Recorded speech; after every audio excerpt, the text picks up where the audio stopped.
Hello and welcome back to the channel. My name is Josh and you're watching Our History. Today we're going over part 2 of the Xhosa Wars.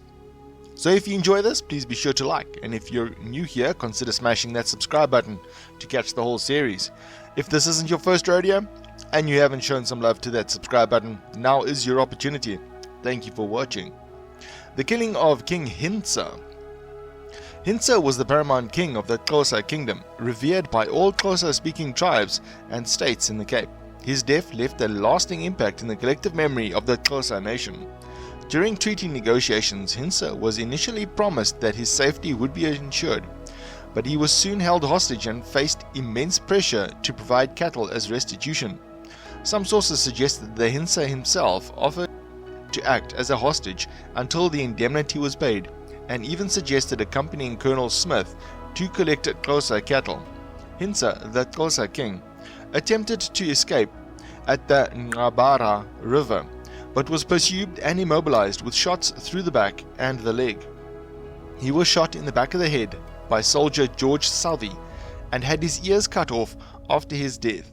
Some sources state that Harry Smith tried to shoot him, but both his pistols misfired. Hintsa fought back fiercely and broke away to find cover in a nearby streambed. He pleaded for mercy, but the top of his skull was blown off by one of Smith's officers, and his corpse was badly mutilated by Smith and his men. These actions shocked the government in London, which condemned and repudiated Governor de Urban. Hintsa's murder angered the Xhosa for decades thereafter. The aftermath. By the end of the Sixth War, 7,000 people of all races were left homeless. The settlement of the Fengu in the annexed territory had significant consequences. The Fengu people claimed to be running away from the oppression by the Ngaleka, and in exchange for the land they were given by the Cape, became the Cape Colony's crucial allies. They swiftly gained access to firearms and formed mounted commandos for the defense of their new land. In the ensuing wars, they fought alongside the Cape Colony as valuable allies, not as subordinates, and won considerable renown and their respect for their martial ability. The conflict was the impetus for Piet Retief's manifesto and the Great Trek.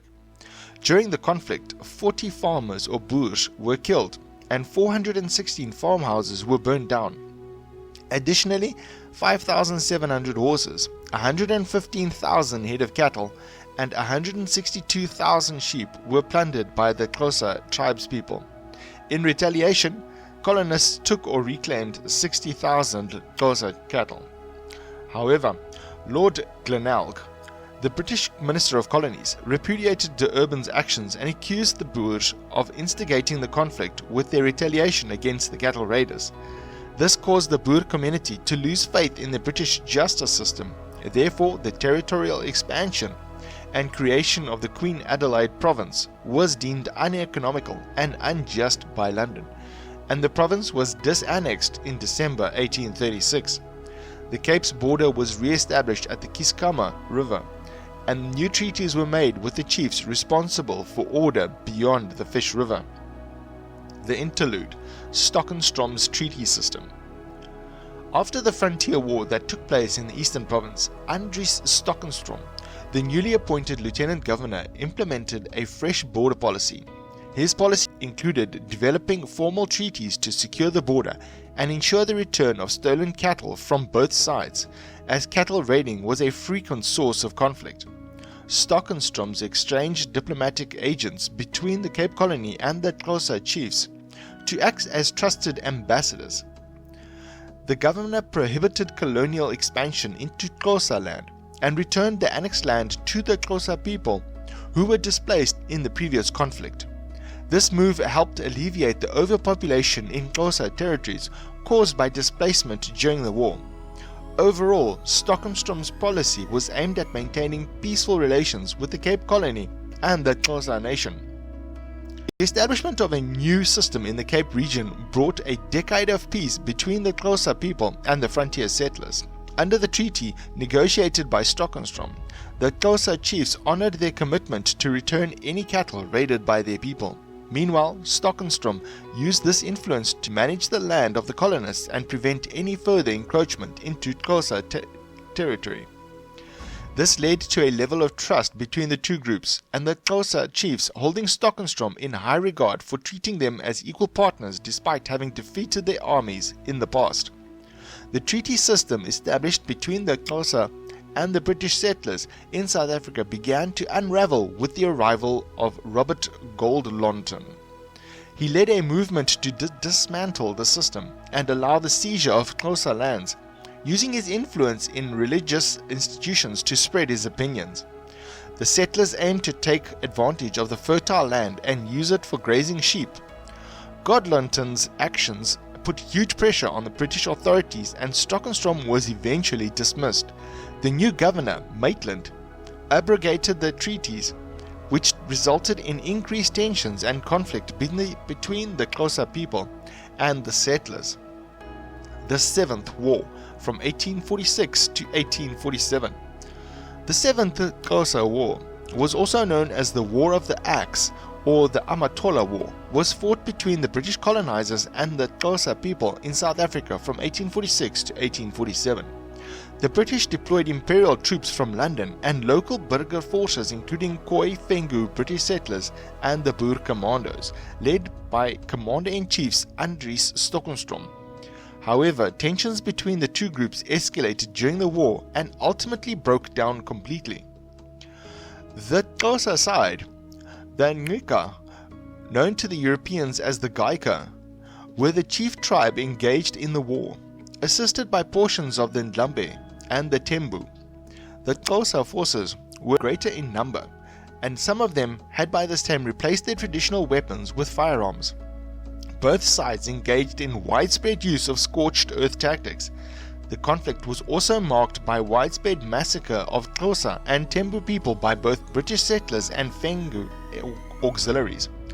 Many of them justified as revenge for earlier Xhosa attacks on British settlements and for the Xhosa's oppression and treatment of the Fengu people as second-class citizens following their refugee exodus from the Xhosa Kingdom from the violence of the Mfecane.